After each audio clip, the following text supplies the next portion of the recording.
Published 1733 EDT, the 7th of September 2017. Updated 1738 EDT, the 7th of September 2017. Book of the Week. Teach Yourself to Live by C.G.L. Dugan. £7.99. The immediate post-war decades are always characterized by historians and commentators as drab and depressing.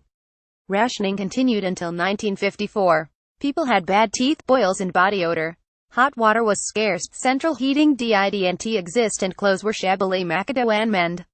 Its cities dotted with bomb craters. Britain was tattered and seedy and diminished, or was it looked at from another angle? The post-war period was bright and optimistic.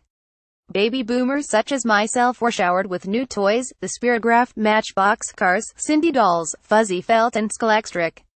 As the classic series of Teach Yourself books shows, after World War II there was a massive and wholesome desire for self-improvement. Futuristic buildings by Basil Spence and the splendidly named Erno Goldfinger were being erected. Higher education was expanding. I was taken aback to be told by C.G.L. Dugan that, in the 50s, a literate adult would be expected to read 1,250 hardback books in an average lifetime. Flash forward to 2017, and the century of tweets and texts and tiny attention spans, and I bet the figure is more like half a dozen volumes, if that.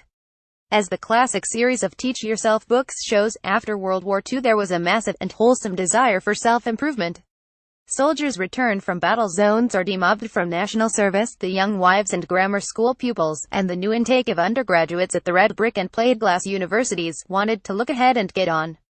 Teach Yourself to Live by C.G.L. Dugan. £7.99. Teach Yourself to Live, for example, unequivocally sets about telling people the fundamental art of how to live to the best advantage. The secret, apparently, lies in realizing the limitations of our courage, energy and willpower. There is absolutely no nonsense, in 1955, about psychological funk, counseling or the need for prescription antidepressants, if you don't feel happy or fulfilled.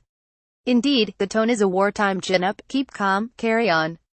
Modesty and prudence are the watchwords moody teenagers have yet to be invented. Avoid the pretentious, the shoddy and the second-rate. A chap must be smart at all times, take pains to be well turned out in every way, as if on parade. The ethos is puritanical, that they should be strictly ordered. Forming an instinctive regularity of habits, mealtimes, bowel movements, bag breaks, commuting to the office, submitting income tax forms punctually, is the key aim. How stuffy it sounds now. Yet with the war fresh in the memory, the present Prime Minister of England is Sir Winston Churchill. It is to be understood that getting back to a normal life, re-establishing an ordinary existence, free from bombs and bullets, was, paradoxically, a kind of luxury. For dinner is never only about dinner, there is always a message being sent out about our values and aspirations, which is why I find these books charming, even moving. The earnestness, the desire to be seen doing things the right way, was utterly genuine.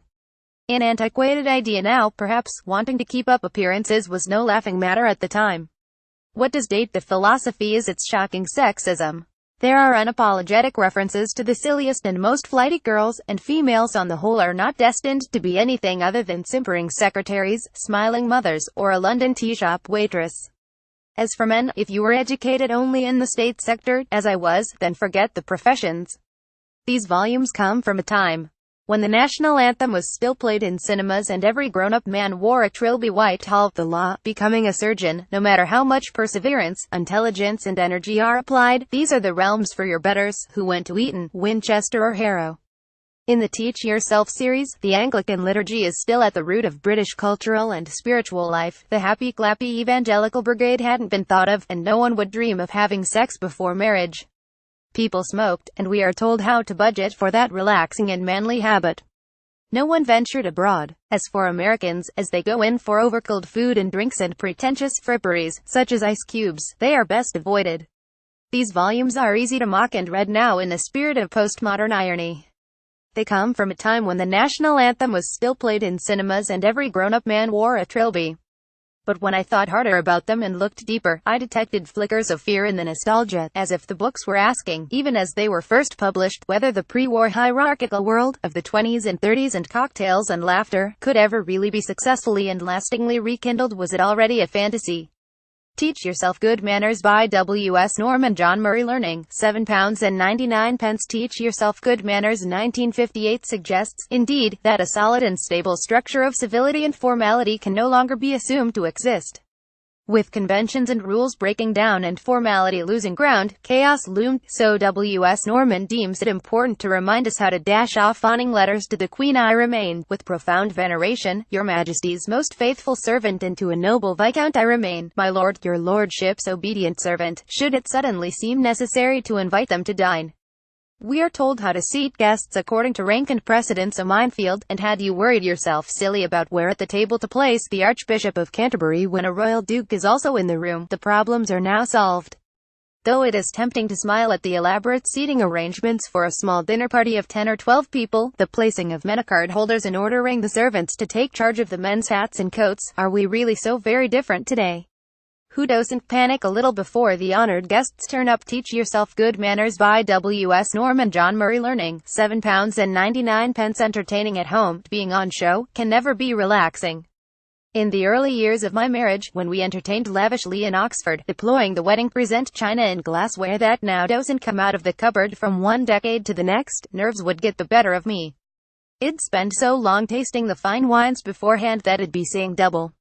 I didn't know you were twins, I once said to Dame Iris Murdoch, who made up her own rules and came in wearing carpet slippers. David Cameron's famous kitchen suppers in his Cotswolds farmhouse, with organic food served on mismatched plates, or just as structured, after their fashion, as the formal meals of the 50s. For dinner is never only about dinner, there is always a message being sent out about our values and aspirations.